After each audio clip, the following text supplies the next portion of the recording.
네, 여러분 안녕하세요. 금융 파생상품 수업 시작할게요. 지난 시간에 이제 15장 다 마쳤고요. 옵션의 리스크 파라미터 하겠다고 예고를 한 바가 있죠. 자, 그래서 오늘 리스크 파라미터 공부하겠습니다. 리스크 파라미터는 지난 시간에 간단히 얘기했지만 그 대상물 가격이 변할 때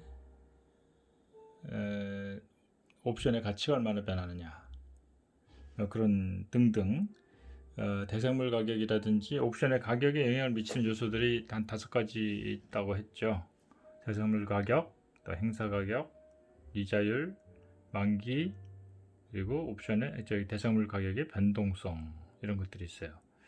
근데 이제 옵션을 거래하는 사람 입장에서는 예를 들어 대상물 가격이 변할 때 옵션 가치는 프리미엄은 얼마나 변할까, 그거를 감지할 필요가 있죠. 또 시장이 매우 그 변동성이 커질 것 같다. 그럼 내 옵션의 가치는 얼마나 변할까? 또 이자율이 변하거나 또는 만기가 가까워지거나 그래도 옵션의 가치가 바뀌거든요. 그런 것들을 감을 잡을 수 있어야 될 겁니다. 실제로 옵션 가격을 계산하는 계산기가 따로 있어요. 그 계산기를 두들기면요, 옵션의 가격, 블랙시얼스 모형에 의해서 옵션의 가격을 계산해서 보여주는데, 동시에 지금 공부할 옵션의 리스크 파라미터까지 같이 보여주고 있습니다. 왜 그러냐면은 옵션의 리스크 파라미터가 결국 옵션 거래를 하는 사람에 있어서는 굉장히 중요하거든요. 옵션의 가치가 얼마나 될 것인가 뿐만 아니라 여러 가지 요인이 변할 때 옵션의 가치가 어떻게 달라질까 하는 것까지도 알고 있어야 되기 때문에 그렇죠. 자, 한 4-5가지가 있는데요. 먼저 옵션의 델타라는 게 있어요. 옵션의 델타. 델타는 대상물 가격 S가 한 단위 변할 때 옵션의 프리미엄은 콜 옵션 또는 풋 옵션의 프리미엄 가치가 얼마나 변하느냐, 그렇죠? S가 변할 때 얼마 변하느냐를 보여주는 거고요. 감마는 이 옵션의 델타가 매우 중요하고 또 큰 폭으로 변합니다. 그래서 대상물 가격이 변할 때 이 델타가 얼마나 변하느냐, 그렇죠? 델타는 가격이 변할 때 프리미엄이 얼마나 변하느냐고, 감마는 대상물 가격이 변할 때 이 델타 값이 얼마나 변하느냐 이거예요. 그러니까 S가 변하면 델타 값의 변화가 나타나고, 델타 값이 변하면 옵션의 프리미엄도 변하고, 이중으로 지금 변하는 그 과정을 보여주는 겁니다. 자, 그 다음에 세 번째로 베가 또는 카파라고도 읽어요. 카파 또는 베가.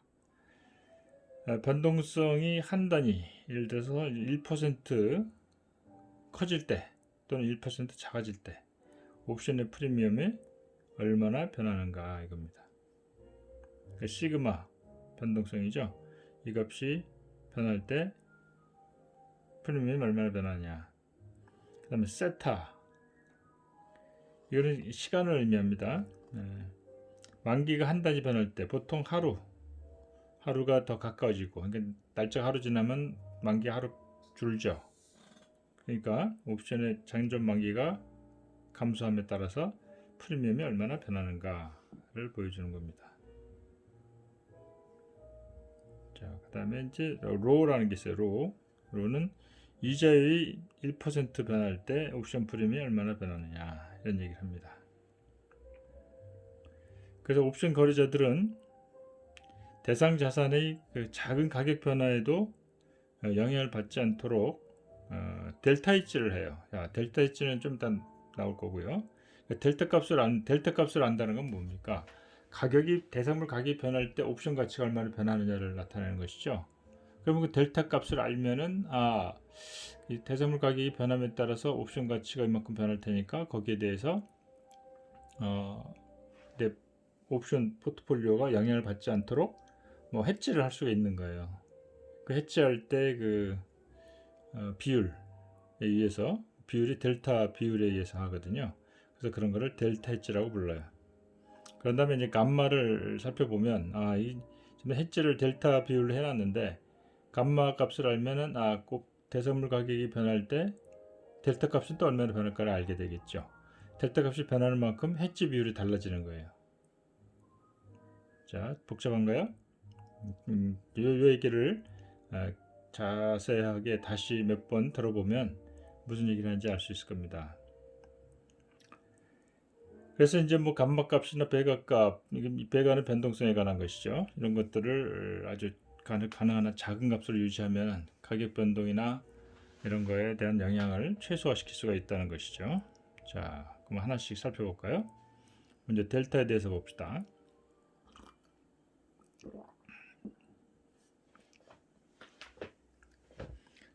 델타는 대상 자산의 가격에 대한 옵션의 가격 변화율이에요. 대상 자산의 가격 변화에 대한 옵션의 가격 변화율입니다. 리스크 파라미터 중 가장 중요한 역할을 해요. 대선물 가격이 한 단위 변할 때 옵션 가격이 얼마나 변할 것이냐를 측정하는 것이에요. 만약에 델타 값이 0.7이 나왔다. 그렇다면 대상물 가격이 변했을 때 옵션 가격은 대상물 가격 변화분의 70%만큼 변한다는 것을 의미해요. 즉 대상물 가격이 100만큼 오르면 옵션 가격은 70만큼 오른다는 얘기입니다. 그래서 델타는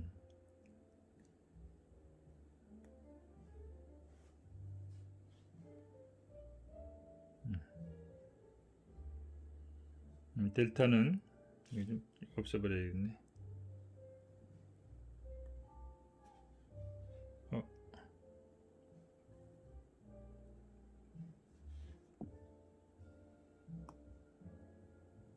자, 여기 있죠. 대선물 가격이 변할 때 옵션 가치 변화율이에요. 그래서 옵션 가격을 대선물 가격으로 미분한 겁니다. 미분. 이거 편미분을 보여주는 기호죠. 요 파샬이라고 되어 있죠.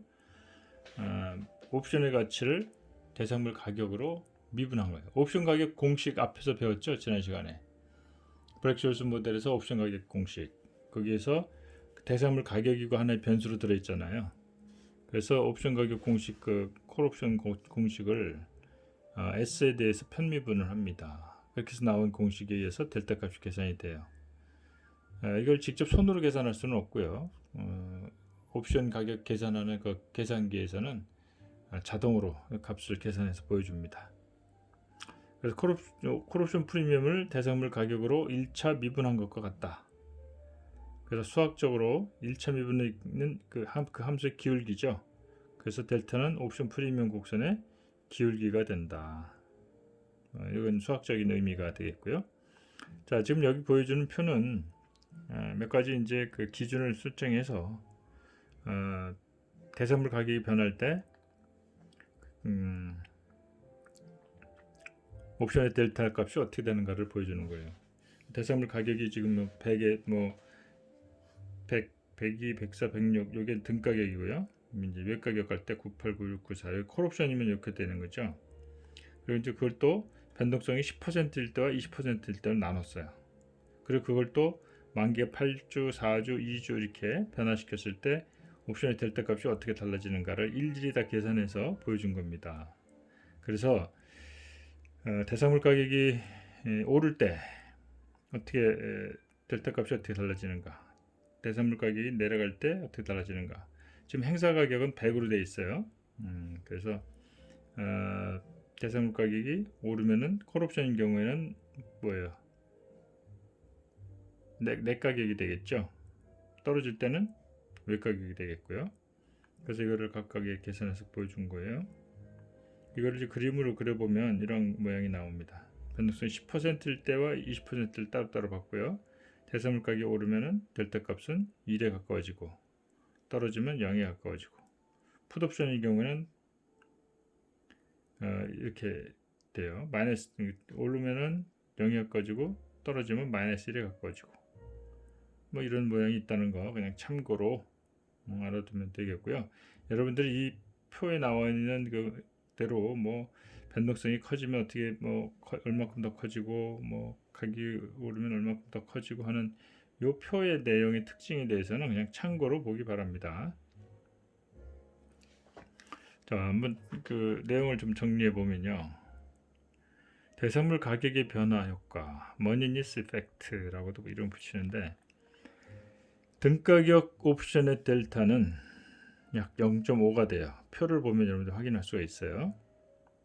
그 넷가격 옵션의 델타는 0.5보다 크고, 외가격 옵션의 델타는 보통 0.5보다 작은 게 표에서도 나타나 있습니다. 대선물 가격이 상승함에 따라 대선물 가격이 커진다는 것은 콜옵션의 경우에 내재 가치가 커지는 것이죠. 콜옵션 델타는 1에 가까워지고, 가격이 하락함에 따라서 콜옵션의 델타는 제로에 가까워진다. 풋옵션은 그 반대겠죠. 다음에 이제 만기 효과. 만기가 8주, 4주, 2주 이렇게 내려가면은 그만큼 이제 옵션의 델타는 1에 근접합니다. 내가격 옵션은 1에 근접하고, 외가격 옵션은 0에 근접합니다. 또 변동성 효과. 변동성을 10%일 때, 20%일 때 나눠서 설명했잖아요. 내가격, 외가격 옵션의 경우 변동성이 커질수록 0.5에 근접한다. 자, 요거는 그냥 여러분들 참고로 보면 되겠고요. 자, 요 부분은 여러분들 기억할 필요가 있어요. 자, 롱 콜옵션, 콜옵션을 산 거죠. 그거는 양의 델타를 가진다. 자, 양의 델타를 가진다. 롱 콜옵션의 경우에 양의 델타를 가진다는 것이 무슨 의미예요? 델타 값이 플러스 값이라는 얘기죠. 즉, 대선물 가격이 오르면 콜옵션 가격도 오른다 이거예요. 다음에 풋옵션은 어떻게 돼요? 대선물 가격이 오르면 풋옵션 가격은 내려간다는 걸 의미해요. 음의 델타를 가져. 델타는 대선물 가격이 변할 때 옵션의 프리미엄이 어떻게 변하는 걸 보여주는데, 그 부호가 플러스라는 것은 같은 방향으로 움직이는 것이고요, 마이너스라는 것은 반대 방향으로 움직인다는 얘기죠. 그래서 롱 풋 옵션은 음의 델타를 가지니까 대선물 가격이 오르면 풋 옵션의 가치는 떨어집니다. 따라서 롱 콜 옵션의 양의 델타면 숏 콜 옵션은 음의 델타, 롱 풋 옵션이 음의 델타면 숏 풋 옵션은 양의 델타. 그건 이렇게 논리적으로 생각해 보기 바랍니다. 자, 대상물의 가격이 1 변할 때 콜옵션 가치가 얼마 변하냐 보여주는데, 대상물을 그 자체를 그냥 대상물을 가지고 있다. 그건 델타가 1이에요. 예를 들어서 내가 주식 하나를 갖고 있어요. 주식 하나에 대한 콜옵션의 가치가 얼마 변하는가 델타잖아요. 근데 여기 이분 콜옵션을 갖고 있는 게 아니라 주식 그 자체를 갖고 있어요. 주식 자체가 움직이는 대로 그 주식의 가치 똑같이 그냥 그게 그 자체잖아요. 그죠? 그 가격이 변할 때 가치가 얼마 변하느냐. 주식 하나를 갖고 있어요. 주식 가격이 오를 만큼 주식 가치가 똑같이 변하잖아요. 그 델타가 1이 돼요. 숏 포지션은 마이너스 1이 되고, 그런 의미예요.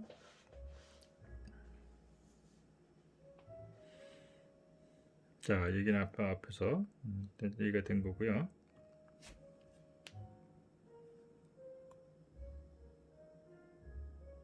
자, 델타의 의미를 여러 가지로 해석할 수가 있는데, 먼저 보면은 여러 가지 의미로 해석할 수 있다. 옵션의 델타의 절대값은 옵션이 내가격 상태로 끝날 확률을 의미한다. 지금 저 앞에 표에서 보면요, 등가격 옵션은 대체로 0.5예요. 이건 내가격으로 끝날 확률, 즉 돈을 벌 확률이 약 50%, 반반이라는 얘기예요. 콜옵션 가격이 내가격 상태로 갈수록 델타 값은 점점 커지다가 1에 가까워지죠. 그렇죠? 외가격으로 가면은 이게 내가격으로 끝날 가능성이 적어지는 거예요. 아주 그 외가격으로 가게 되면 델타 값이 0에 가까워진다. 이런 걸 알 수가 있어요.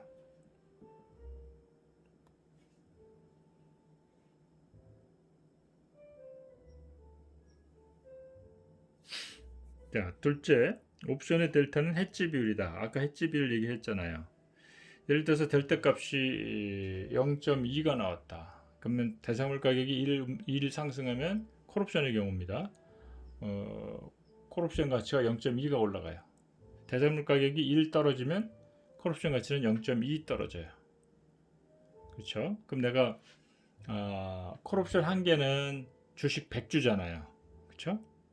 주식 100주니까 콜옵션 가치 변동하는 거에 대해서 반대 방향으로 주식을 가지게 되면은 서로 상쇄가 되죠.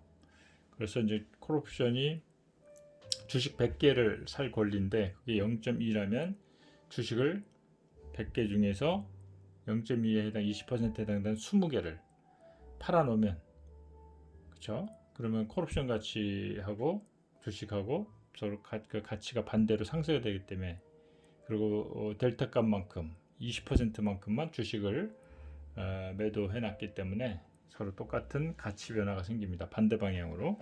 그래서 해지가 되는 거예요. 그리고 이제 만약 델타 0.25다. 이런 콜옵션을 4개를 갖고 있다. 그죠? 그러면 델타 값이 0.25가 4개니까 1이 되잖아요. 그럼 주식은 100주를 매도하게 하면 되는 거예요. 자, 옵션의 델타는 옵션의 등가물이다. 만약에 대상물이 선물인 롱콜 옵션을 갖고 있다. 옵션의 선물 등가율. 대상물이 선물이에요. 피처스. 그거에 대한 콜옵션의 델타 0.8이라면은, 그죠? 이거는 선물 0.8 계약을 가지고 있는 것 같고 같은 가치가 됩니다. 그래서 선물의 등가물이다 이런 얘기를 합니다. 다음에 이제 옵션의 감마. 델타가 워낙 중요하기 때문에 대선물 가격이 변할 때 델타는 또 얼마나 변하느냐, 이것도 관심사가 돼요. 예를 들어서 감마값이 0.12라는 거는 대선물 가격이 1 변할 때 옵션의 델타가 0.2만큼 비례적으로 변화한다 하는 것을 의미합니다. 자, 그래서 델타 감마라는 것은 델타를 1차 미분한 거예요. 델타를 1차 미분합니다. 근데 델타가 콜옵션 가치를 S로 미분한 거잖아요. 그거를 또 한 번 미분한 거니까 2차 미분이 되는 거예요. 그래서 이렇게 표시를 할 수가 있습니다.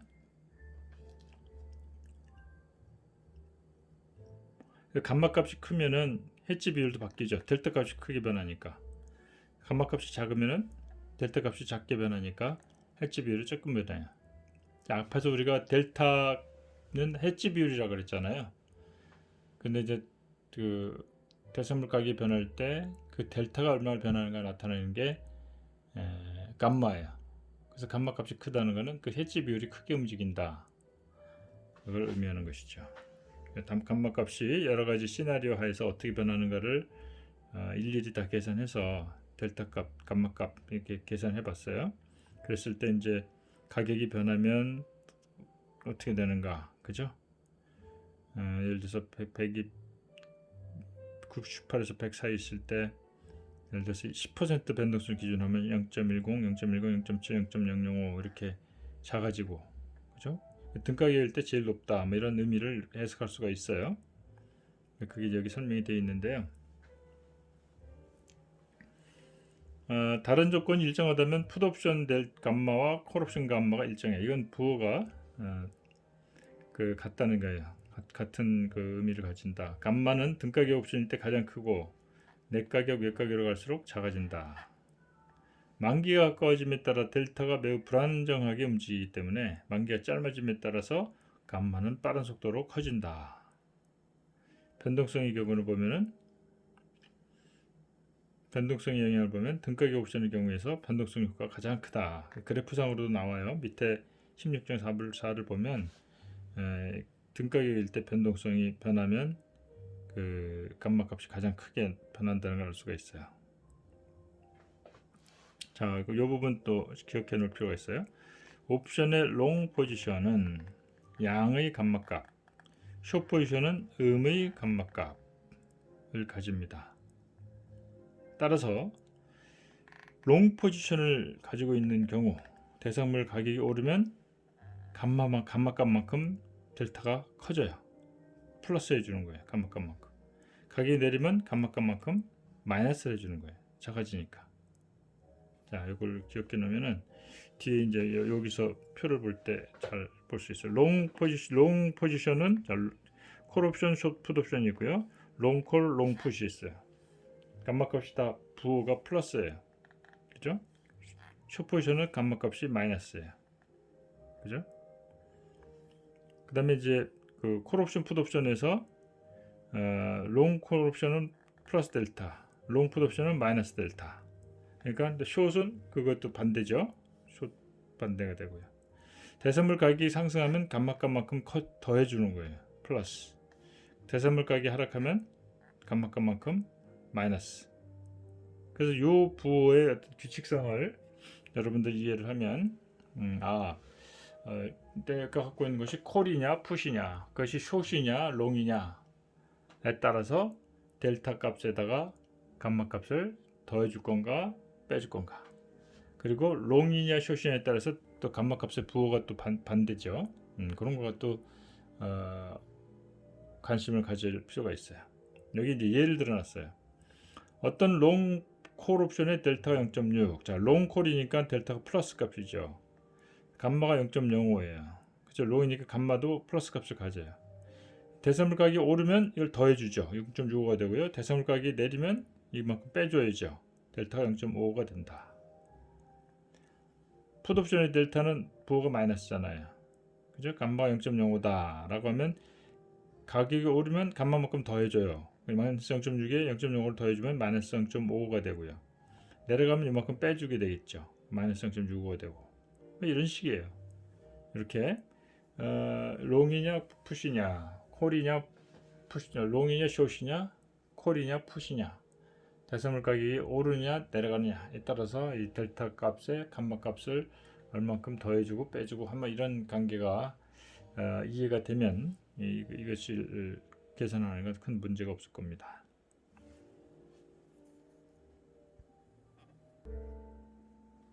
자, 다음에는 이제 배가입니다. 배가는 이제 변동성이 변할 때 옵션 가격이 얼마나 변하는 걸 보여주는 거예요. 변동성이 변화에 대한 옵션 가격의 변화 정도를 보여준다. 대선물 가격이 변동성이 커지면 변동성이 커지는 거예요. 불확실성이 커지죠. 불확실성이 커진다는 것은 앞으로 내 가격으로 끝날 가능성이 높아지고, 그건 곧 시간 가치를 더 커지게 만드는 거예요. 옵션의 가치가 비싸지죠. 예를 들어서 배가 값이 0.2라면 대선물의 변동성이 1% 증가함에 따라서 옵션의 가치는 0.2만큼 상승해요. 반대로 변동성이 1%만큼 감소하면 옵션 가치가 0.2만큼 하락한다. 그래서 콜 옵션의 가치를 표준편차로 미분해 주는 거가 됩니다. 이것도 이제 여러 요소 변화에 따라 어떻게 달라지는 걸 보면 그 표에서 밑에 있는 표에 나와 있듯이 설명이 가능해요. 풋옵션 배가 콜옵션 배가는 값이 같아요. 이거는 부호가 콜이나 풋이나 그 변동성이 커지면 가치가 커지는 것이 똑같기 때문에 그렇죠. 배가는 등가격 옵션일 때 가장 커지고 넷가격 외가격 갈수록 값이 작아진다. 배가는 만기가 가까울수록 작아진다. 표를 보고 그 밑에 있는 그래프를 보면 알 수 있어요. 만기가 짧은 경우에는 변동성이 커진다 해도 남은 기간 중 대선물 가격의 변화 가능성이, 그래서 옵션 가치에 영향을 미칠 그 정도가 작아지기 때문에 그렇다. 반면에 이제 외가격이나 넷가격 옵션의 경우 변동성이 커질수록 변동성 변화에 따라서 옵션의 대응도 커진다는 것을 이 표하고 모양 참조로 보세요. 참고로 이런 모양을 가지고 있습니다. 이건 지금 여러분들이 이 내용을 완전히 다 머릿속에 외울 필요는 없어요. 여러분들이 나중에 혹시라도 옵션 거래를 직접 하게 되면 이런 내용들은 그때 가서 다시 잘 정리를 해둘 필요가 있겠죠. 자, 세타라는 거는 시간에 따라서 가치가 변하는 거예요. 만기가 가까워지면은 그 보호 장치의 그 가치가 떨어지죠. 옵션의 가치도 소멸해요. 시간 가치가 소멸하죠. 그래서 옵션의 가치가 변할 때, 미안합니다. 만기까지 남은 기간이 변할 때 옵션의 가치가 얼마나 변하는가를 보여주는 거죠. 이것도 이렇게 표로 정리할 수 있고 이렇게 그림으로 나타냅니다.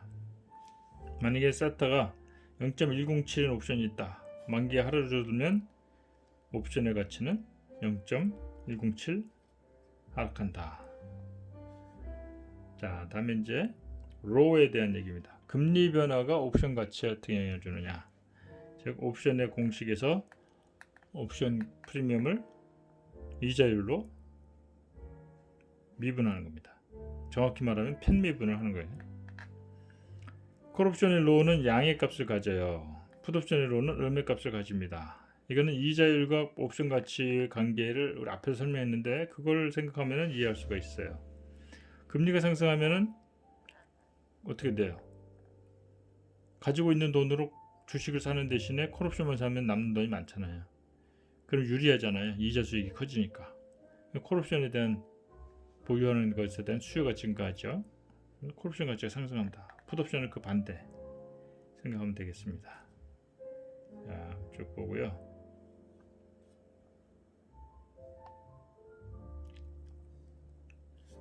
자, 그래서 이제 5개의 리스크 파라미터가 무슨 의미를 가지고 있는가를 설명했습니다.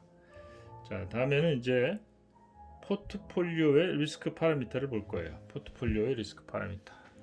포트폴리오 리스크 파라미터라는 것은 옵션 여러 가지를 동시에 갖고 있을 때 그것은 곧 옵션으로 구성된 포트폴리오가 되겠죠. 그럼 각 옵션마다 리스크 파라미터를 갖고 있어요. 그것들의 합인 포트폴리오의 전체의 리스크 파라미터는 전체적으로 계산을 할 필요가 있습니다. 왜냐하면은 내가 포트폴리오에 여러 가지 옵션을 갖고 있으면 대선물 가격이나 뭐가 좀 여러 가지 요인이 변할 때 내가 갖고 있는 포지션의 가치 변화가 얼마나 나타날 것인가를 관심을 갖게 되잖아요.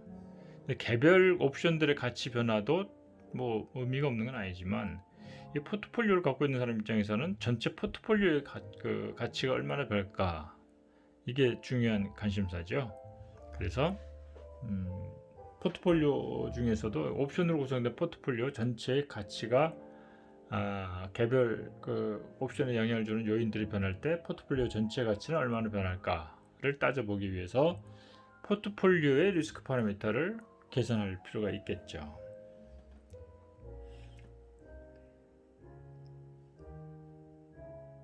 여러 가지 옵션으로 구성된 옵션 포트폴리오 전체의 가치 변화를 파악하고 이에 대한 여러 가지 해지 전략이라든지 이런 걸 만들기 위해서 옵션 포트폴리오 전체의 리스크 파라미터를 알아야 합니다.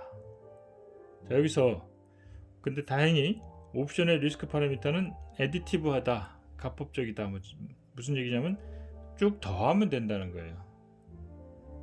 예를 들어서 롱콜 옵션 50개와 숏풋 옵션 37개로 구성된 옵션 포트폴리오가 있다고 칩시다.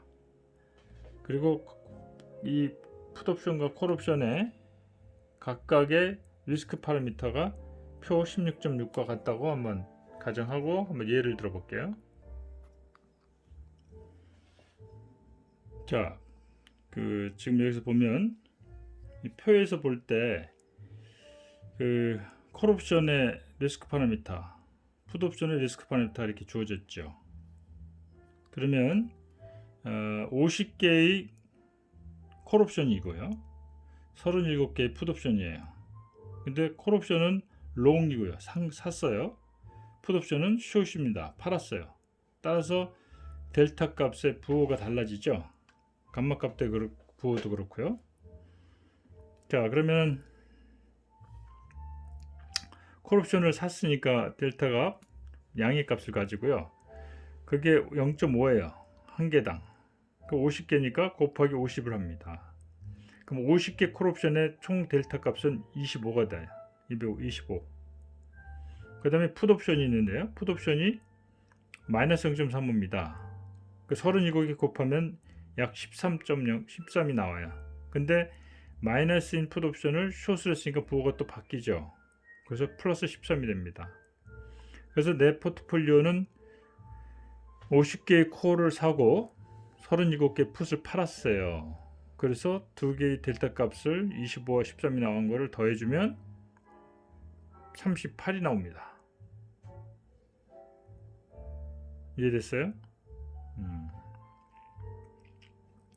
여기 설명이 나와요. 쭉 여기 읽어보면 되고 세타 값 등등등 부호에 대해서 어떻게 된 것까지 설명이 되어 있습니다. 그래서 전체 포트폴리오 델타는 콜옵션 포지션 델타와 풋옵션 포지션 델타의 합이니까 38이 나옵니다. 마찬가지 방법으로 감마를 계산하면 0.63, 베가 7.4, 세타 마이너스 0.4가 나오고요. 그러면 이제 질문이 들어갑니다. 이 포트폴리오를 주가 변동 위험으로부터 해지하려면 어떻게 하면 되는가? 델타가 38이에요. 옵션 하나는 주식 100개를 사거나 팔 권리잖아요. 그러니까 38이 나왔다는 거는 주식을 38 곱하기 100주를 이게 지금 부호가 플러스잖아요. 그죠?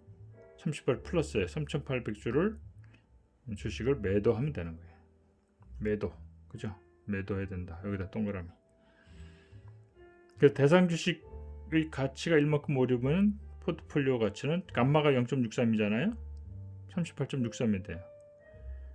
주가가 하락하면 감마만큼 빼줘야 되죠. 37.37로 작아져요. 즉 해지 비율이 변하는 겁니다. 변동성이 1% 커지면 거기 나오는 대로 포트폴리오 가치가 7.4가 커지고요. 옵션 만기가 하루 단축되면 옵션 가치는 0.4만큼 줄어든다. 이런 얘기가 됩니다. 자, 이렇게 해서 간단하게 옵션의 리스크 파라미터 살펴봤습니다. 이거는 꽤 실무적인 내용이긴 하지만 여러분들이 옵션을 처음 공부하는 입장에서라도 델타가 뭐다, 감마가 뭐다, 그죠? 그 포트폴리오의 리스크 파라미터를 어떻게 합산을 해서 전체적인 해지 비율을 정할 것이냐, 델타 값이 해지 비율이 된다 하는 것도 알아둘 필요가 있습니다. 자, 이렇게 해서 이 챕터는 마치고요. 이제 4부로 들어갑니다. 4부에서는 이제 주로 장외 파생 상품을 공부할 거예요. 지금까지는 장내 파생 상품 거래를 주로 살펴봤습니다. 주로 거래소에서 거래되는 장내 파생 상품을 살펴봤는데요.